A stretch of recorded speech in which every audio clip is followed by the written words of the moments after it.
Hallelujah, praise the Lord. सभी को जय मसीह की। आइए हम वचन में जाने से पहले एक छोटी सी दुआ में जाएंगे। Hallelujah, hallelujah, hallelujah. धन्यवाद, धन्यवाद, धन्यवाद करते परमेश्वर पिता, इस सुंदर समय के लिए हम आपका धन्यवाद करते यीशु राजा। परमेश्वर पिता, जैसे हम वचन की ओर जाते हैं, हमारे मनों को, दिलों को, होठों को खोलना परमेश्वर पिता, वचन को समझने की हमको पर पूरी देना परमेश्वर पिता, पवित्र आत्मा का उजाला देना परमेश्वर पिता, पवित्र आत्मा से हम सबको भर देना जो इस वचन को सुनते हैं परमेश्वर पिता, ताकि इन वचनों को सुनकर समझकर हम इन वचनों के अनुसार हमारा जीवन बिता सके परमेश्वर पिता। परमेश्वर पिता, ये हमारे लिए आत्मिक भोजन बनने पाए परमेश्वर पिता, ताकि हम जब इसको खाएं हम तृप्त होने पाए परमेश्वर पिता, और इन वचनों के अनुसार हम हमारा जीवन बिताने पाए परमेश्वर पिता। परमेश्वर पिता, अगर इस प्रार्थना में, इस वचन में जो भी लोग जुड़ते परमेश्वर पिता, अगर किसी भी प्रकार से लोग परेशान है, दुख में है, संकट में है, बीमारियों में, कर्ज में परमेश्वर पिता, आपका दाहिना हाथ बढ़ा करके उन सबको ब्लेस करना परमेश्वर पिता, ताकि परमेश्वर पिता उनका विश्वास और मजबूत होता जाए परमेश्वर पिता। परमेश्वर पिता, उनकी देख रेख करना, क्योंकि परमेश्वर पिता वो भी आपके लोग हैं ईश्वर राजा। हम सब परमेश्वर पिता आपके बेटे बेटियां हैं परमेश्वर पिता। आपने हमें जीवन दिया है और आज तक संभाला है परमेश्वर पिता। हम सबको आपके राज्य में ले जाना परमेश्वर पिता।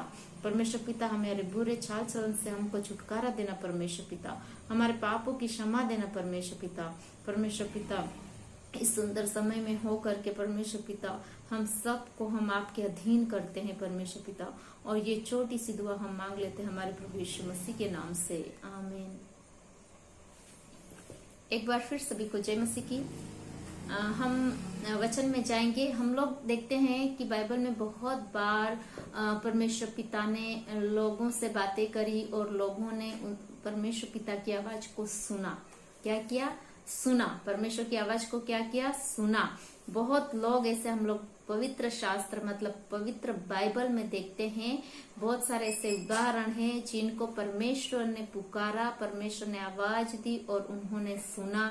उन्होंने परमेश्वर को जाना, परमेश्वर की इच्छा को जाना, परमेश्वर की योजनाओं को जाना। कब? जब उन्होंने परमेश्वर की बात को सुना। तो क्या अपने कभी मैंने और आपने कभी सोचा कि क्या रियल लाइफ में परमेश्वर बोलता है?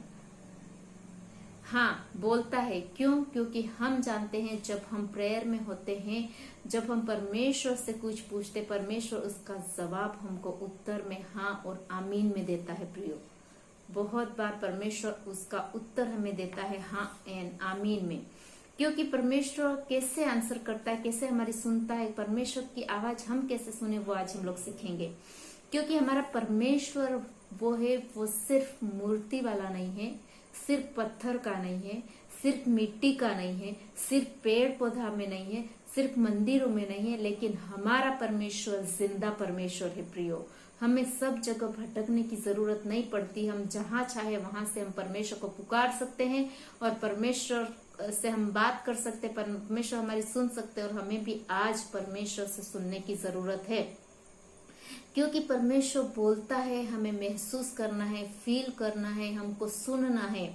सुनने वाला, बोलने वाला, महसूस करने वाला परमेश्वर है। वो हमें भी ऐसा ही उसके स्वरूप और उसके प्रतिरूप में बनाया है प्रियो। बाइबल में हम उत्पत्ति की पुस्तक में पढ़ते हैं कि उसने हमें उसके स्वरूप बनाया है, उसके प्रतिरूप में बनाया है। तो परमेश्वर भी कैसा है? जीवित परमेश्वर है। परमेश्वर ने आदम से बातें की, परमेश्वर ने हवा से बातें की, उनको पुकारा, उनकी आवाज उन्होंने सुनी। परमेश्वर ने ऐसे से बहुत सारे बाइबल में ऐसे से भविष्यवक्ताओं से बातें की, नबियों से बातें की। हम लोग देखते हैं अब्राहम से, इसहाक से, याकूब से, परमेश्वर ने जोशुआ से और बहुत सारे नबियों से, यिर्मयाह से, यशायाह से, यिजकेल से, नेहमिया से, आमोस से, दानियेल से, बहुत सारे लोगों से परमेश्वर ने, योना से परमेश्वर ने बातें की। और इन जो भविष्यवक्ता, जो नबी थे, उन्होंने परमेश्वर की आवाज को क्या किया? सुना। तो प्रिय, आज हमारा जो मेन टॉपिक है वो है परमेश्वर की आवाज को सुनना। परमेश्वर की आवाज को सुनना। नए नियम में भी हम लोग पढ़ते हैं कि चेलों ने परमेश्वर की आवाज सुनी। वो हम आगे देखेंगे कहाँ सुनी, कैसे सुनी, लेकिन सुनी। और परमेश्वर का वचन कहता है कि परमेश्वर बोलता है और परमेश्वर हमसे भी बोलता है। हर एक जन से परमेश्वर पक्षपात नहीं करता प्रियो, परमेश्वर पक्षपात नहीं करता। हमें सुनने की जरूरत है, हमें हमारे कान धरने की जरूरत है कि परमेश्वर पिता हमसे क्या कहते हैं। हम लोग भजन संहिता 50 उसकी पहली आयत में पढ़ेंगे। यहाँ इस प्रकार लिखा हुआ है, सर्वशक्तिमान परमेश्वर यहोवा ने कहा। किसने कहा? परमेश्वर यहोवा ने कहा, उदयाचल से लेकर अस्ताचल तक पृथ्वी के लोगों को बुलाया। किस किस को बुलाया? सभी लोगों को, पूरब से लेकर पश्चिम तक, उत्तर से लेकर दक्षिण तक, सबको परमेश्वर ने क्या किया है? बुलाया है प्रियो। परमेश्वर ने हम सबको बुलाया है। परमेश्वर की ये आवाज है, हमें परमेश्वर की आवाज सुनने की जरूरत है। हम बहुत जगह जाते हैं, बहुत अलग अलग लोगों के पास जाते हैं, बहुत अलग अलग लोगों से सुनते हैं। हम लोग अलग अलग परिस्थिति में अलग अलग जगह में सुनते हैं, लेकिन क्या हमारी जो परिस्थिति है, जहाँ हम लोग की अगर कुछ विभिन्न परिस्थिति हमारी लाइफ में आ जाती है, क्या हम परमेश्वर के पास जाते हैं? परमेश्वर के पास जाकर सुनते हैं? हमारा माइंड और हमारा मुंह पूरे दिन बोलते रहता है, पूरे दिन चलते रहता है, पूरे दिन काम करते रहता है, लेकिन हमें परमेश्वर से सुनने के लिए टाइम नहीं है। ये रियलिटी है, ये हकीकत है। हम भले घंटों मोबाइल में बिता देंगे, हम घंटों कुछ कुछ देखने में लगाए रहेंगे, हम घंटों गप्पे मारने में लगाएंगे, हम घंटों लोगों के साथ गपशप करने में लगाएंगे, लेकिन हमें परमेश्वर से सुनने के लिए टाइम नहीं है। आज परमेश्वर का वचन कहता है कि हमें परमेश्वर से क्या करना है? सुनना है, उसकी योजनाओं को जानना है कि परमेश्वर हमें क्या बताने मांगता है। तो अगर हम परमेश्वर से सुनना चाहते हैं तो सबसे बड़ी बात जो हमारे साथ होनी चाहिए वो है हमें शांत रहना है। दिमाग से, दिल से और मुंह से और सभी जगह से हमें क्या करना है? शांत रहना है। शांत होकर हमें प्रार्थना में होकर परमेश्वर से जानने की जरूरत है कि परमेश्वर हम लोग को मार्ग दिखाए। परमेश्वर जो हमसे बोलता है, जो उसकी योजनाएं हैं, उसको हम जानने की कोशिश करेंगे। जब तक हम शांत नहीं होते हैं तब तक हमें परमेश्वर की आवाज सुनाई नहीं देती है। जब तक हम बात करते हैं दूसरों से, गप्पे मारते हैं, मोबाइल देखते हैं, अदर काम करते हैं, तब तक हमें सुनाई नहीं देगा। लेकिन जब हम शांत में बैठते हैं, अपनी कोठरी में बैठते हैं, तब परमेश्वर की आवाज हमें सुनाई देती है।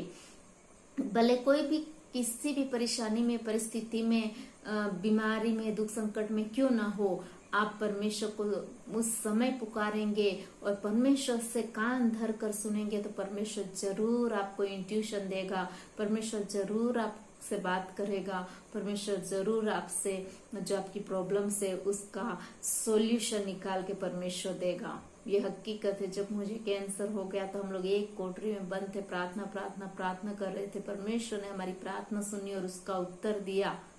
हाँ, और अभी इनमें परमेश्वर ने हमारा उत्तर दिया। तो किसी भी परेशानी में, कोई भी प्रॉब्लम्स क्यों ना हो, परमेश्वर हम लोग को क्या करेगा? समाधान करेगा, सॉल्यूशन निकाल कर देगा। लेकिन कब हम उसको सुनेंगे? परमेश्वर की आवाज को हम सुनते ही नहीं है, उसकी योजनाओं को जानते ही नहीं, तो वो हमसे बातें कैसे करेंगे? वो हमसे बोलेंगे कैसे कि बेटा ये कर, बेटी ये कर? पहले तो हमको उसकी सुनने की जरूरत है। जब हम उसको सुनेंगे वो हमारा सॉल्यूशन निकाल करके देगा। यशायाह नबी की पुस्तक उसके 55 अध्याय उसकी 3 आयत में इस प्रकार लिखा है, कान लगाओ और मेरे पास आओ, सुनो तब तुम जीवित रहोगे। जब हम कान लगाएंगे, उसके पास जाएंगे और उससे सुनेंगे, परमेश्वर से सुनेंगे, तब हम क्या हो जाएंगे? जीवित रहेंगे। अगर हमको जीवित रहना है, अगर हम लोग को आत्मा में जीवित रहना है, आत्मा में जागरूक रहना है, आत्मा में ज्योति में होना है, प्रकाशमान होना है, तो हमें परमेश्वर के पास जाना पड़ेगा, परमेश्वर से कान लगाकर सुनना पड़ेगा। और जब हम जाएंगे तो हम आत्मा में जीवित रहेंगे प्रियो, हम आत्मा में जीवित हो जाएंगे। हमारी बहुत सारी बड़ी बड़ी कमियां होगी, परेशानियां होगी, घटियां होगी, सब कुछ होगा, लेकिन परमेश्वर आज हमें बोलते हैं, मैं कान लगाकर सुन, मेरे पास आ जा। जब तू मेरे पास आ जाएगा तो जीवित रहेगा। हम किसके पास जीवित रहेंगे? परमेश्वर के पास। मोबाइल के पास जीवित रहेंगे? नहीं। पड़ोसियों के साथ जीवित रहेंगे? नहीं। घर वालों के साथ जीवित रहेंगे? नहीं। हम लोग काम काज में, जॉब धंधों में जीवित रहेंगे? नहीं। हम लोग कहाँ जीवित रहेंगे? हम लोग परमेश्वर के पास जीवित रहेंगे। वचन कहता है, यशायाह नबी की पुस्तक 55 अध्याय उसकी 3 आयत में लिखा हुआ है, कान लगाकर सुनो, मेरे पास आओ, तब तुम जीवित रहोगे तो हमें परमेश्वर के पास जाने की जरूरत है, परमेश्वर से सुनने की जरूरत है। जब परमेश्वर बोलता है हमसे तो हमें सुनना है। हम कान धरते नहीं है, हम सुनते नहीं है, तो परमेश्वर हमसे कैसे बातें करेगा, परमेश्वर हमसे कैसे बोलेगा। हम लोग पढ़ेंगे यूहन्ना नबी की पुस्तक, यूहन्ना का सुसमाचार उसका 10वां अध्याय उसकी 27वीं आयत में इस प्रकार लिखा हुआ है, मेरी भेड़ें मेरा शब्द सुनती है, मैं उन्हें जानता हूँ और वे मेरे पीछे पीछे चलती है। हम लोग कौन है? परमेश्वर की भेड़ें हैं, वो हमारा चरवाहा है। मैंने पहले एक वीडियो चरवाहा के ऊपर बनाया, आप जाके देख सकते हो कि परमेश्वर हमारी कितनी देख रेख करते हैं, कितना हमें संभालते हैं। तो मेरी भेड़ें मेरा शब्द सुनती है। हम किसको सुनते हैं? हम किसको सुनते हैं? हम यहोवा को सुनते, परमेश्वर को सुनते, परमेश्वर की आवाज को सुनते हैं और हम उसकी आवाज को जानते हैं, पहचानते हैं। प्रिय, परमेश्वर की आवाज को जानना पहचानना बहुत जरूरी है। आजकल बहुत सारी आवाजें अपने अंदर आ सकती है, शैतान की आवाजें आ सकती है। पहचानिए परमेश्वर की आवाज है या शैतान की आवाज है, और तब हम उसके पीछे पीछे चलेंगे। जैसे हमने अभी यशायाह नबी की पुस्तक में देखा 55 अध्याय उसके 3 में हम जीवित रहेंगे, वैसे यहाँ पर वचन कह रहा है हम उसके पीछे पीछे चलेंगे। कब? जब हम उसकी आवाज को जानेंगे, उसकी आवाज को सुनेंगे, उसकी आवाज को पहचानेंगे, तब हम उसके पीछे पीछे चलेंगे। तो आज परमेश्वर का वचन हमसे कहता है कि हम उसकी सुने, उसकी वाणी को सुने, उसका अनुसरण करें, उसके पीछे चले। एक बहुत सारे विश्वासी जो है वाणी नहीं सुन पाते प्रियो। बहुत सारे अपने आजकल विश्वासी ऐसे हो गए हैं कि वो परमेश्वर के वचन को नहीं सुनते हैं, परमेश्वर की आवाज को नहीं सुनते हैं, और वो दुनिया में बिजी हैं, दुनिया में खो गए हैं, दुनिया में भटक गए हैं। प्रियो, आज परमेश्वर का वचन कहता है मेरी आवाज सुनो, मैं तुम्हें पुकार रहा हूँ, मेरे पास आ जाओ, तुम जीवित रहोगे। मेरे पास आ जाओ, मेरे पीछे पीछे तुम चलो, मेरा अनुसरण करो, तुम्हें जीवन मिलेगा। प्रियो, हम कहाँ जा रहे हैं? देखिए, आजकल बहुत सारे अपन देखते हैं कि विपर जो आ रहा है, ये आ रहा है, वो आ रहा है, वो कौन सा आजकल डीलिस्टिंग वाला जो मुद्दा चल रहा है, बहुत सारी चीजें हो रही है दुनिया में। प्रियो, नोटबंदी हो रहा है, 2000 का नोटबंदी हो गया, बहुत सारी चीजें हो रही है। हमें जीवित कौन रखता है? हमें जीवित कौन रखा? हमें किसका अनुसरण करना है? दुनिया का अनुसरण करना है या परमेश्वर का अनुसरण करना है? परमेश्वर के पीछे जाना है या दुनिया के पीछे जाना है? आज परमेश्वर का वचन कहता है मेरे पीछे हो लो, मेरी आवाज सुनो, मुझे पहचानो मैं कहाँ हूँ और मेरे पीछे हो लो। बहुत ही सुंदर वचन है प्रियो। बहुत सारे मसीह सब आजकल अपन देखते हैं, बहुत सारे मसीह आजकल रीति रिवाजों में फंसे पड़े हैं, मोमबत्ती अगरबत्ती करने में फंसे पड़े, नारियल चढ़ाने में लगे हुए हैं, या घुटनों के बल दूर तक जाने में लगे पड़े हैं, बाल कटवाने में लगे पड़े हैं। प्रियो, ये सब रीति रिवाज यही है। परमेश्वर नहीं बोलता है कि तुम ये रीति रिवाज करोगे तो ही तुम मेरे पास आ सकते हो। परमेश्वर अपना दिल चाहता है, परमेश्वर को हम चाहिए, हमारे कारनामे नहीं चाहिए। प्रिय, परमेश्वर हमें चाहता है कि हम उसकी आवाज सुने, उसके पास जाएं, और परमेश्वर हम लोग को क्या करेगा? जीवित रहेगा। उसकी आवाज सुनकर हम उसकी ओर बढ़ते चले जाएं, उसके पीछे पीछे हम लोग जाएं। इसलिए सबसे पहले हमें परमेश्वर जब बोलता है वो सुनने की जरूरत है। हम लोग पढ़ेंगे लूका रचित सुसमाचार उसका 9वां अध्याय उसकी 35वीं आयत में इस प्रकार लिखा हुआ है, यहाँ इस प्रकार लिखा हुआ है, तब उस बादल में से यह शब्द, जब प्रभु यीशु मसीह का शरीर रूपांतरण हो गया, वो रूपांतरित हो गए, तब वहां स्वर्ग से आवाज आई कि यह मेरा पुत्र और मेरा चुना हुआ है, इसकी सुनो। मतलब वहां जो चेले थे, पतरस, याकूब और यूहन्ना, 3 चेले थे, और वहां जब वो वहां पर पहाड़ पर गए प्रार्थना में, तब वहां पर मूसा और एलिया 2 पुरुष दिखाई दिए। और जब परमेश्वर ने उनको उस समय आवाज में उनको पुकार कर कहा कि ये मेरा प्रिय पुत्र है, मेरा चुना हुआ है, इसकी सुनो। तो प्रिय, परमेश्वर का वचन आज हमें आह्वान कर रहा है कि परमेश्वर के वचन को हम सुने, परमेश्वर को हम लोग सुने। हम लोग बहुत बार सुनते नहीं है परमेश्वर को। हम लोग हमारे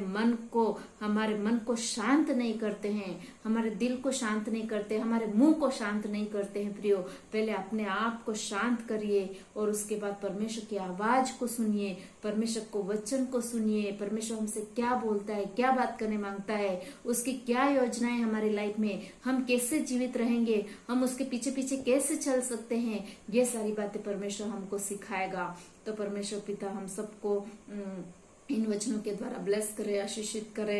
हम लोग और भी वचनों में आगे बढ़ते जाएंगे और अपनी आत्मिक लाइफ को और आगे ऊपर उठाएंगे। तो इन वचनों के द्वारा परमेश्वर पिता हम सबको ब्लेस करे। सभी को thank you, God bless you. जरूर लाइक, शेयर एंड सब्सक्राइब करिएगा।